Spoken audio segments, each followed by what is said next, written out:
Testing. I don't know if this is gonna work. It's kind of loud. But I got here early.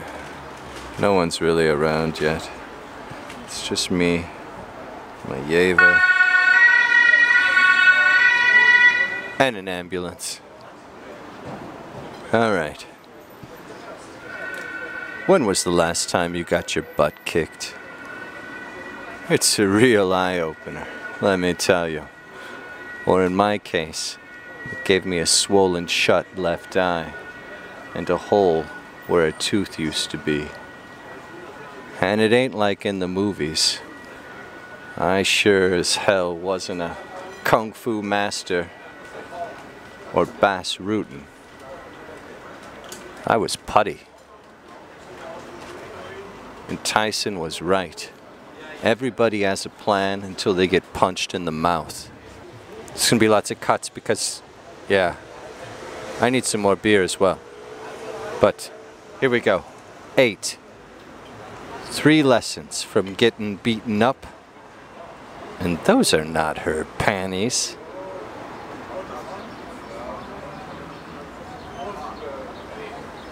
Be a fubbaroo. Like, share, subscribe, and give me a black eye in the comments, or drop your drawers. I couldn't do it, I had to leave the pub. Too many faces, too many people. I look too disfigured. Everyone's, what happened? What happened, Stanley? Yeah. So I went back to the office. Thought I'd try to finish the story here, and surrounded by familiar things, and just things, no people. Alright, let's keep going. But the service in the office just isn't the same as in the pub.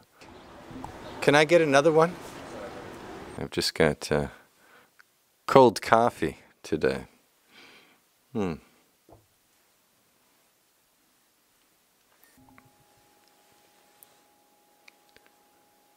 I was on top of the world a few days ago. And why wouldn't I have been? I had just engaged in vigorous sex with lovely Miss Koldoch. Vigorous sex, yeah. Pardon me if you're straight-laced, and usually I am a prude as well, but I don't know what it is. Miss Koldoch and I were so comfortable and compatible sexually. And her long limbs snake and twist, a hand here, a slap there, ooh, you know, a foot gaining leverage there, a kick here. We make ourselves into pretzels pulled straight from the oven. I swallow her mouth, try my darndest to steal her warm breath, and it's no holds barred. Or maybe that should be no, yeah, forget about it. Yeah, it's sexist. And I know it's only temporary. She's way out of my league. She's like the young woman in Mr. Hampson's Hunger. Maybe I help her pause the grinding gears that move the world and feed insatiable time. Yeah. Well, come on. You know, I'm a guy who pedals around on California. You know, she deserves a prince, or at least a banker. Wanker. A banker wanker. Sorry, Mark. Where was I? Oh, yeah. So I was sashaying out of Miss Koldoch's movie set complex. And as I said, I was on top of the world. Of course I was. I was feeling grand. So I unlocked my bike and started slowly and happily pedaling down the sidewalk when a car gave a beep beep, a friendly little honk.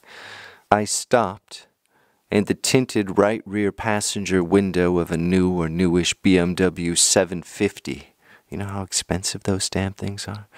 It slid down. Emily. There she was. Oh, my heart did a somersault or 2 or 3, It was flipping out. I was flipping out. You know, I dropped my bike. "Oh God, you're okay. I've been so worried about you." That's what I said, something like that. And I remember bending over, my hands on my knees, trying to get some air in. And what did she say? "You've got to forget about me, Stanley. Everything's fine. I'm fine, my brother's fine, even Mr. Sparrow is doing well." But what happened? Where were you? And how come you never pick up your phone? I was dumbfounded.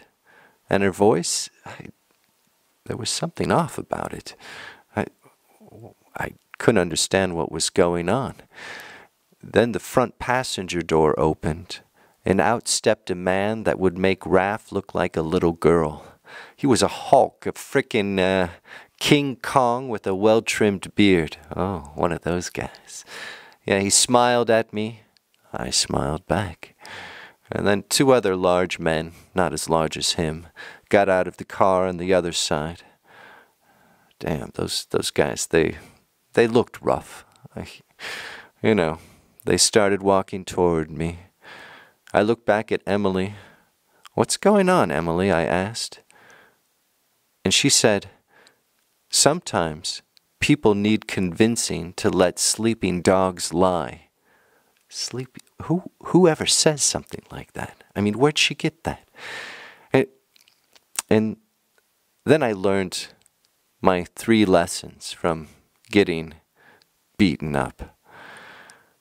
Lesson 1, run while you have the chance. So I thought of running, but my rational mind got in the way. "Nothing bad's gonna happen, Stanley," my stupid little voice inside my head said. So I stayed put, staring at Emily, dumbly, sitting calmly in the car, she was, as the other 2 brutes closed a circle around me. My gut had told me to run as soon as King Kong stepped out of the car, but I didn't listen to it. Run, damn it, if you're ever in such a situation. This is my advice to you. Get the hell out. Just run. Lesson 2. Strike first if you're bass rootin'. If you're not, and there are many people around, try to do some fast talking and just run. Yeah, so I remembered Bass Rootin's Palm Strike video. I saw it on YouTube or wherever, somewhere. And I put all my weight into one on King Kong. I thought I got him just behind the ear. I thought it was perfect. But he didn't drop. He hardly moved. And I hurt the hell out of the bones under my palm. Bones? Bone? I don't know. But believe me when I tell you, it hurt me a hell of a lot more than it hurt him. He only got this crazy glint in his eyes. Lesson 3, go for the balls. When all else fails, put the guy's nuts on your bootlaces. In my case, I clobbered King's balls with my Vans. It was a beautiful kick. I mean, I used to play soccer long ago, football, soccer. It was, oh, jeez. It was a punt, actually. What a punt. That was a 50-yarder at least. And Kong went down. But then a fist connected with the left side of my face, and a fist or foot hit me in the right kidney, and then a knuckle sandwich took out one of my lower teeth. My tongue keeps visiting the space where the ivory used to be.